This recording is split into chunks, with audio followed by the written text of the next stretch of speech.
I'm Charlie Pryde. And I'm Jennifer Pryde. Welcome to our YouTube channel, Pride of the Villages. This was our third cruise with Virgin Voyages as we traveled to Greece to board the Resilient Lady for a 7-night itinerary named Adriatic Sea and Greek Gems.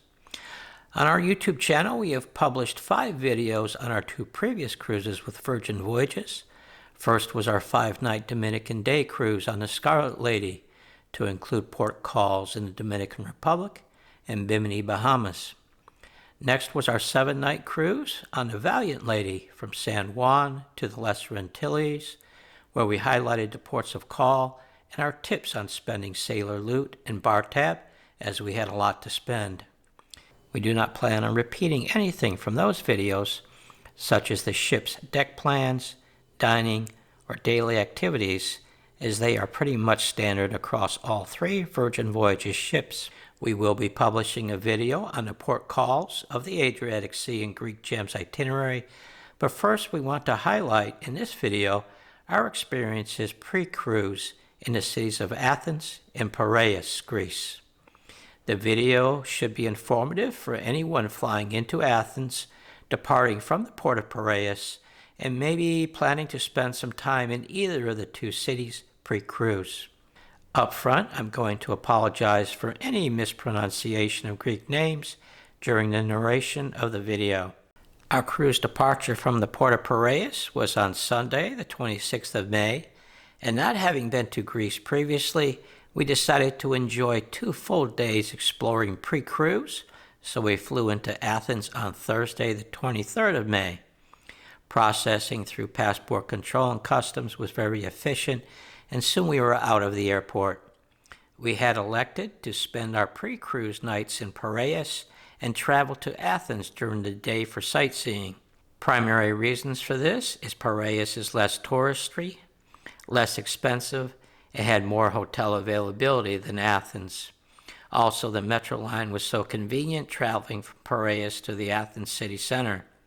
Departing the Athens airport, there are a number of transportation options, including taxis, buses, trains, and even Uber, although a taxi will arrive as your Uber transportation. You can pick up an Athens regional mass transportation map at the information booth at the airport arrivals hall. We opted for the metro to take us to Piraeus, and travel time was about 1 hour. The metro station is located on the airport, and all signs are in both Greek and English. There is counter service available for purchasing tickets, but we just used the automatic ticket machine, which can be viewed in English. Since we would be utilizing the metro from the airport to Piraeus and back into the Athens city center for the next 2 days, we purchased a 72-hour metro pass for €20 each. A taxi from the airport to our hotel in Piraeus would have alone cost €50 one way. There are 3 metro lines in the system: Line 1 green, Line 2 red, and Line 3 blue. The blue line runs directly from the airport to Piraeus. In riding the metro, you need to ensure that you validate your ticket on entry and exit of the station. Also, like most world metro systems, the signs will indicate the direction of train travel based on the name of the last station on the route. In our case, it was Blue Line, Demotikos Theater in Piraeus. Since this is a specific metro from the airport, several of the cars did have luggage racks for storage, and there are metro line maps in each of the cars. All station announcements were in Greek and English. Upon our arrival at the Piraeus station, it was a short walk to our hotel, the Athenarum Portus. So why did I pick this hotel? It was new, having gone into operation in 2023, and had good reviews on TripAdvisor. The rooms were very modern, with things like rainfall showers, and the air conditioning was great, very important during the summer travel months. It was located in a very quiet area of the city and only 3 blocks from the metro station, a 5-minute walk. After a good night's sleep and an included buffet breakfast, we were off to Athens, with our first sightseeing being the Acropolis of Athens, an ancient citadel located on a rocky outcrop above the city that contains the remains of several ancient buildings of great architectural and historical significance. the most famous being the Parthenon. Getting there, we left from Piraeus Station on the Metro 1 Green Line to Monastiraki Station, about a 20-minute ride. From the Monastiraki Station, it was a short walk uphill to the main entrance. Google Maps worked well on our iPhone, and also that was the directional flow of the crowd. We had purchased online the first entry time slot of 8 to 9 a.m., and glad we did, as there was already lines of people waiting for the opening. Showing our printed barcode ticket for entry was easy, and then it was a trek up the hill. The first significant ancient remains we passed on the uphill walk was the Odeon of Herodes Atticus, which is a stone Roman theater completed in 161 AD with the capacity to seat 5,000 people. Next coming into sight on the right is the Temple of Athena Nike. Built around 420 BC, the temple has a prominent position at the southwest corner of the Acropolis, to the right of the entrance, the Propylaea. The Propylaea is a classical Greek building complex that functions as the monumental ceremonial gateway to the Acropolis of Athens.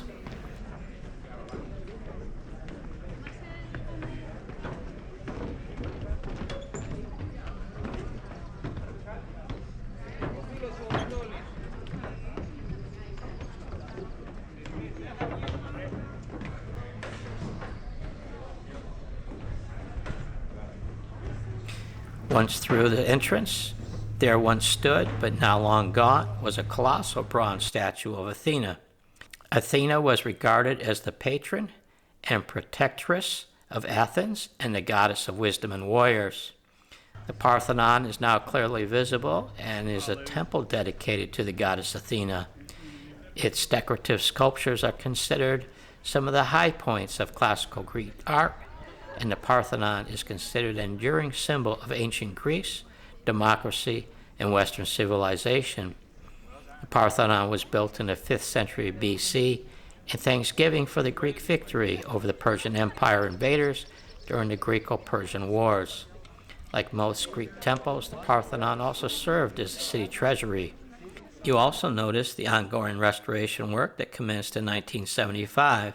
Parthenon and other buildings were seriously damaged during the 1687 siege by the Venetians during the Mauryan War, when gunpowder being stored by then the Ottoman rulers in the Parthenon was hit by a Phoenician bombardment and exploded.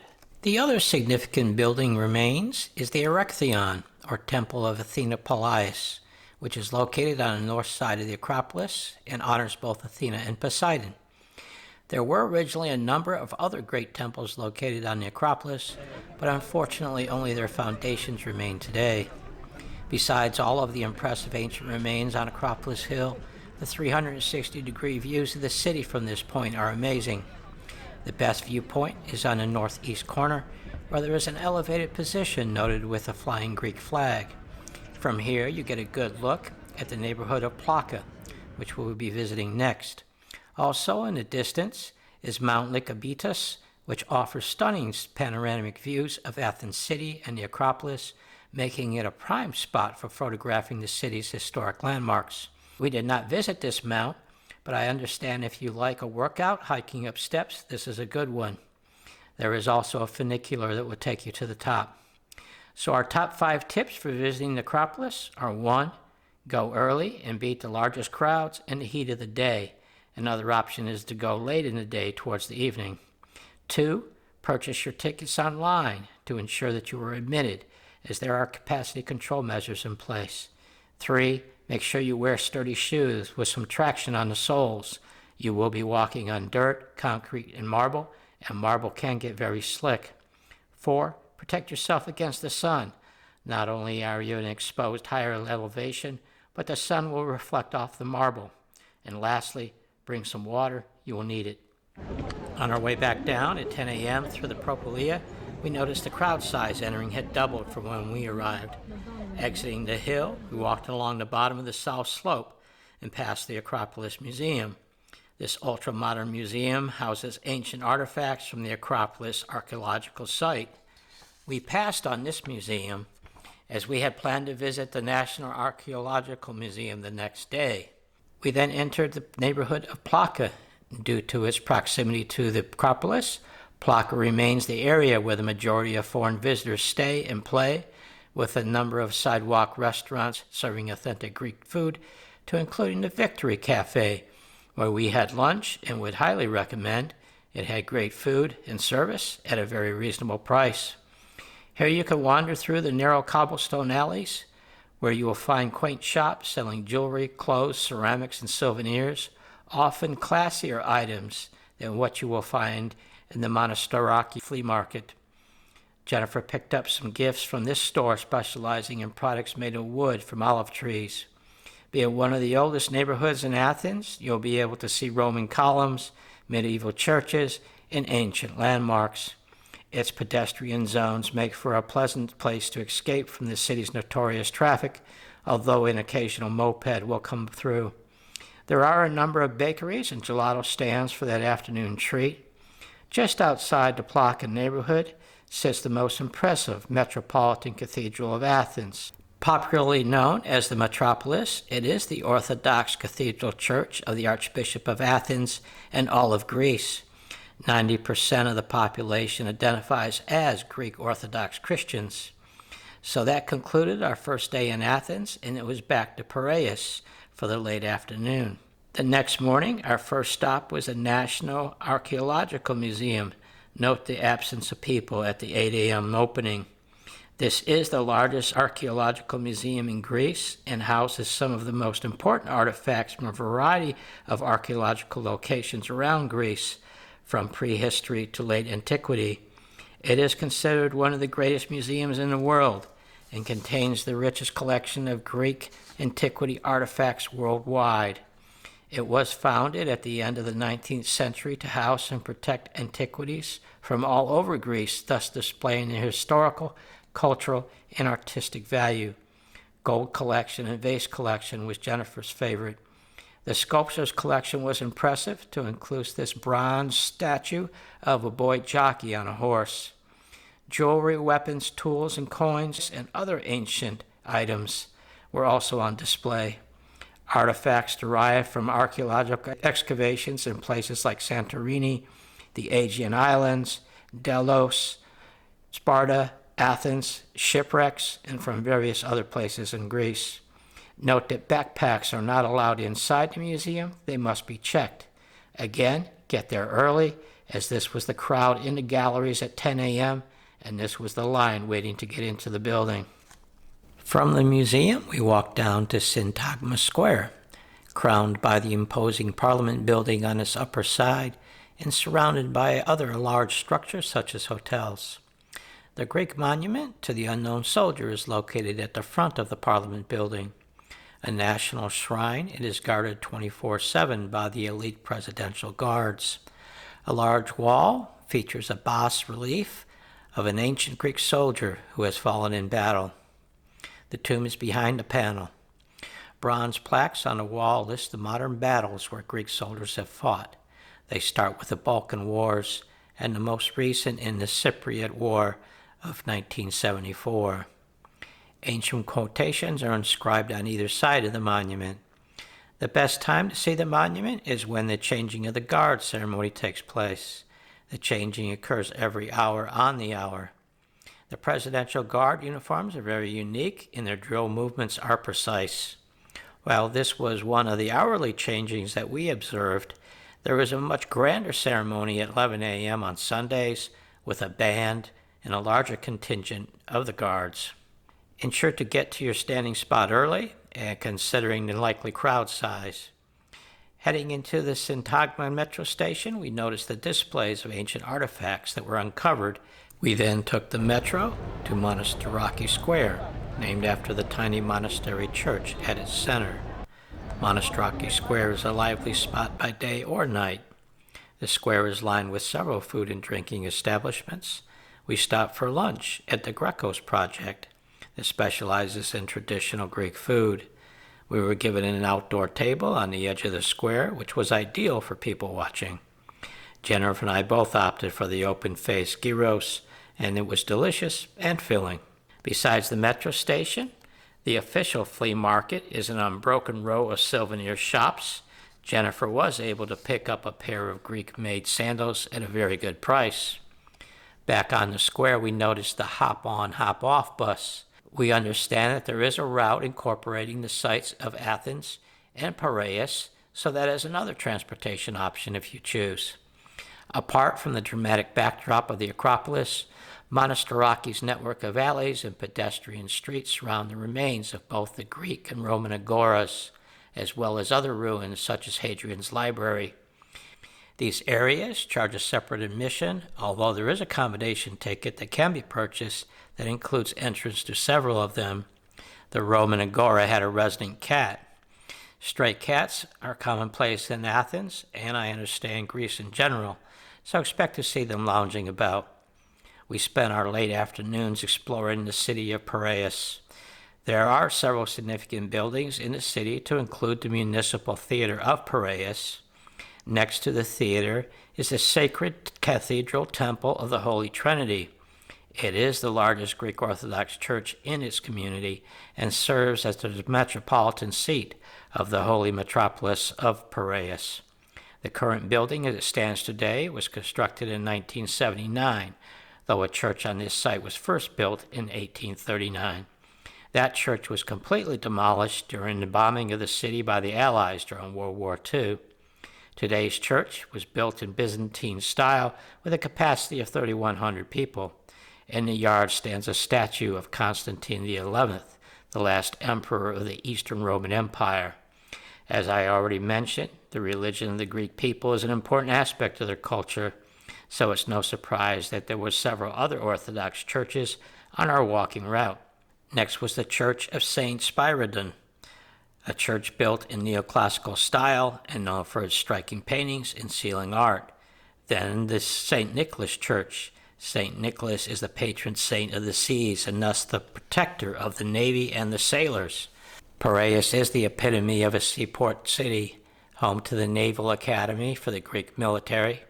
Add to this the 17 ferry companies that operate over 700 summer sailings a week out of its harbors to a great number of Greek islands. Some of these ferries are about the size of a cruise liner, while others are smaller, incorporating jet propulsion engines and catamaran hulls, making quick trips to the closer islands several times a day. Thus, the largest employer in the city of approximately 170,000 people is the seafaring industry. Supporting the volume of ferry passengers coming and going, of course, are the ferry company offices and restaurants lining the harbor front. We visited several of these eating establishments. First was Street Souvlaki, which has an extensive menu at good prices. Grilled meats is its specialty. Expect to see fries on your souvlaki and gyros, not something I commonly see in the United States, but when in Greece, do as the Greeks do. Our next food establishment was the Bread Factory. Any guesses why this was one of our favorites? Endless choices of baked goods, cakes, pies, cookies, and ring-shaped breads called koulouris. They also have savory items such as sandwiches and salads. I am not ashamed to admit that we visited the Bread Factory twice during our 3-day stay in Piraeus.